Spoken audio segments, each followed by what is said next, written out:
Assalamualaikum warahmatullahi wabarakatuh. Marilah kita bersyukur kepada Allah Subhanahu wa Ta'ala dengan mengucapkan Alhamdulillah. Bersyalawat kepada baginda Nabi Muhammad sallallahu alaihi wasallam dengan mengucapkan Allahumma sholli ala Sayyidina Muhammad wa ala ali Sayyidina Muhammad.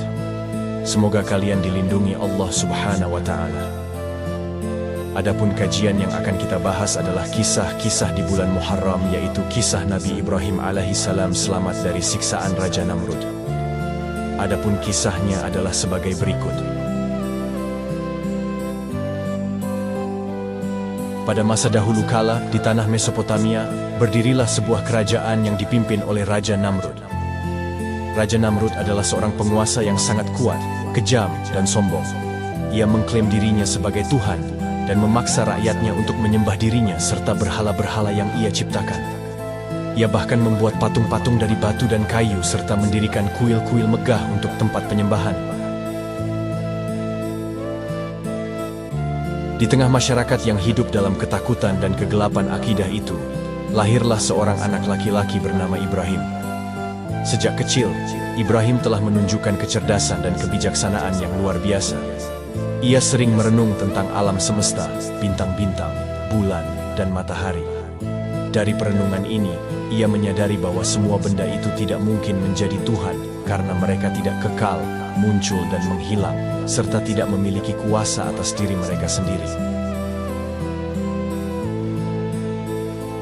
Ketika usianya semakin dewasa, Ibrahim semakin gelisah dengan penyembahan berhala yang dilakukan oleh kaumnya. Ia merasa bahwa menyembah patung-patung adalah perbuatan sia-sia dan tidak masuk akal. Ia sering berdialog dengan ayahnya, Azar, yang merupakan pembuat patung-patung berhala. Ibrahim bertanya kepada ayahnya, "Wahai ayahku, mengapa engkau menyembah sesuatu yang tidak dapat mendengar, melihat, atau menolongmu sedikit pun?" Namun, Azar dan kaumnya menolak untuk mendengar nasihat Ibrahim. Mereka tetap teguh dalam penyembahan berhala dan menuduh Ibrahim sebagai orang yang aneh dan pembangkang. Meskipun begitu, Ibrahim tidak menyerah.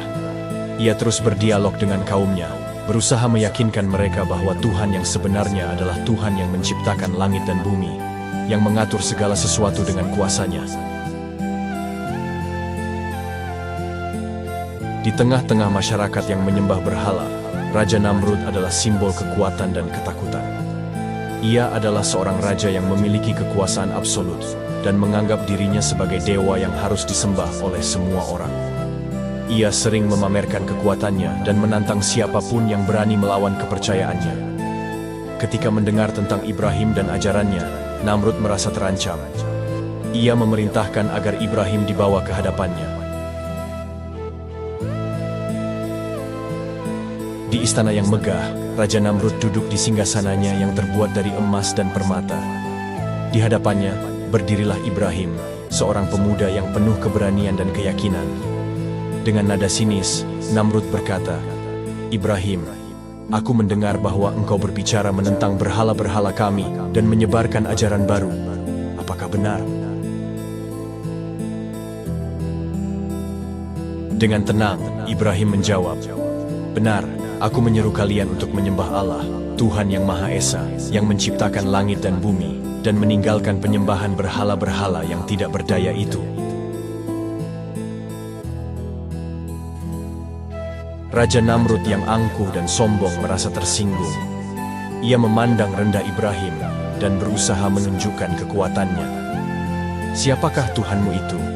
Aku adalah raja yang memiliki kekuasaan atas hidup dan mati.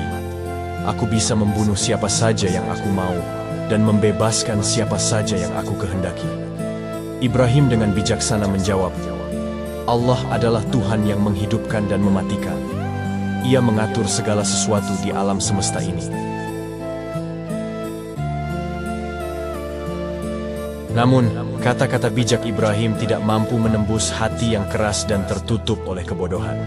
Raja Namrud, yang merasa kekuasaannya terancam, memerintahkan agar Ibrahim dihukum mati dengan cara yang mengerikan, dibakar hidup-hidup. Namun, Ibrahim tidak terpengaruh oleh tipu daya Namrud. Ia berkata, Allah menerbitkan matahari dari timur.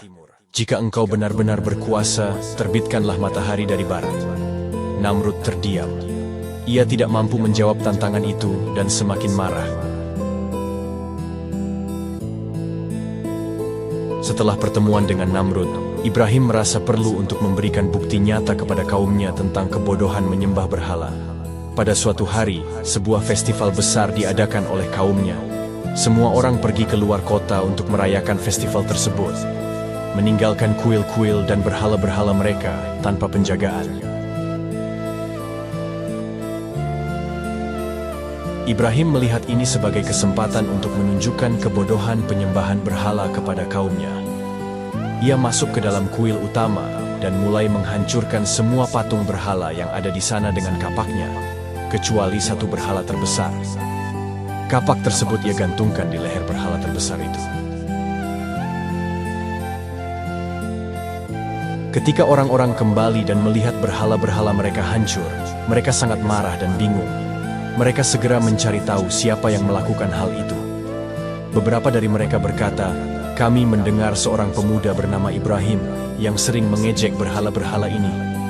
Mereka kemudian membawa Ibrahim ke hadapan Raja Namrud. Di istana, Raja Namrud duduk di singgasananya yang megah. Dengan wajah marah, ia menatap Ibrahim dan bertanya, "Apakah engkau yang menghancurkan berhala-berhala kami, wahai Ibrahim?" Dengan tenang dan penuh kebijaksanaan, Ibrahim menjawab, "Berhala terbesar itulah yang melakukannya. Tanyakan kepadanya jika kalian tidak percaya." Para penyembah berhala itu terdiam. Mereka tahu bahwa patung-patung itu tidak bisa berbicara atau bergerak.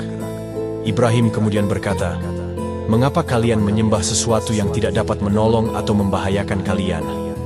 Mengapa tidak menyembah Tuhan yang menciptakan langit dan bumi?" Namrud yang keras kepala merasa dipermalukan. Ia mencoba untuk menunjukkan kekuatannya dengan perbuatan yang sia-sia. Ia memerintahkan agar 2 orang tahanan dibawa ke hadapannya. Salah satu tahanan dibunuh, sementara yang lain dibebaskan. Kemudian Namrud berkata, "Lihat, aku juga bisa menghidupkan dan mematikan." Perintah Raja Namrud segera dilaksanakan. Rakyat dikumpulkan untuk mengumpulkan kayu bakar dalam jumlah yang sangat besar. Tumpukan kayu itu begitu besar sehingga api yang dinyalakan tampak seperti gunung api yang menyala-nyala. Nabi Ibrahim diikat dan ditempatkan di atas katapel besar yang akan melemparkannya ke tengah api. Meskipun dihadapkan pada kematian yang mengerikan, Nabi Ibrahim tetap tenang dan tawakal. Ia tahu bahwa Allah adalah sebaik-baik pelindung. Dalam doanya, ia berkata, "Hasbunallah wa ni'mal wakil." Cukuplah Allah menjadi penolong kami, dan Allah adalah sebaik-baik pelindung. Saat ia dilemparkan ke dalam api, Allah memerintahkan api itu, "Hai api, jadilah dingin dan penyelamat bagi Ibrahim." Al-Quran Surah Al-Anbiya ayat 69. Api yang membara dan seharusnya membakar siapapun yang ada di dalamnya, tiba-tiba menjadi dingin dan tidak membahayakan. Nabi Ibrahim keluar dari api tersebut tanpa luka sedikit pun. Orang-orang yang menyaksikan kejadian itu tercengang dan terkejut. Mereka tidak bisa mempercayai mata mereka. Mereka tahu bahwa api seharusnya membakar apapun yang dilemparkannya, tetapi Nabi Ibrahim selamat tanpa cedera. Keajaiban ini menjadi bukti nyata bagi mereka yang menyaksikannya, bahwa ada kekuatan yang jauh lebih besar daripada kekuatan Raja Namrud dan berhala-berhalanya. Kekuasaan Allah yang Maha Besar telah menyelamatkan Nabi Ibrahim dari api yang berkobar-kobar. Meskipun kejadian itu jelas menunjukkan kekuasaan Allah, Raja Namrud tetap keras kepala. Ia tidak mau mengakui kekuasaan Allah dan terus menentang Nabi Ibrahim. Namun, banyak dari rakyatnya yang mulai meragukan kepercayaan mereka sebelumnya dan mulai menerima ajaran Nabi Ibrahim. Setelah peristiwa tersebut, Nabi Ibrahim melanjutkan dakwahnya dan terus mengajak kaumnya untuk menyembah Allah. Ia meninggalkan kampung halamannya karena penolakan kaumnya yang keras dan melanjutkan perjuangan dakwahnya di tempat lain. Nabi Ibrahim bersama keluarganya, termasuk istrinya Sarah dan keponakannya, Nabi Lut, berpindah-pindah tempat untuk menyebarkan ajaran tauhid. Kisah Nabi Ibrahim ini mengajarkan kita tentang pentingnya keteguhan iman, keyakinan kepada kekuasaan Allah, dan keberanian untuk menyampaikan kebenaran meskipun menghadapi ancaman besar. Ini adalah kisah tentang keberanian seorang nabi dalam menghadapi kezaliman dan kesyirikan, serta tentang pertolongan Allah yang datang kepada hambanya yang setia dan beriman. Selain itu, kisah ini juga menjadi bukti bahwa Allah selalu melindungi hambanya yang beriman dan bertakwa. Dengan keteguhan hati dan keyakinan penuh kepada Allah, Nabi Ibrahim berhasil menunjukkan kepada kaumnya bahwa hanya Allah yang layak disembah, dan bahwa berhala-berhala hanyalah benda mati yang tidak memiliki kekuatan apapun. Keajaiban yang terjadi padanya menjadi saksi bahwa Allah Maha Kuasa atas segala sesuatu, dan selalu bersama hambanya yang beriman. Wabillahi taufik hidayah. Wassalamualaikum warahmatullahi wabarakatuh.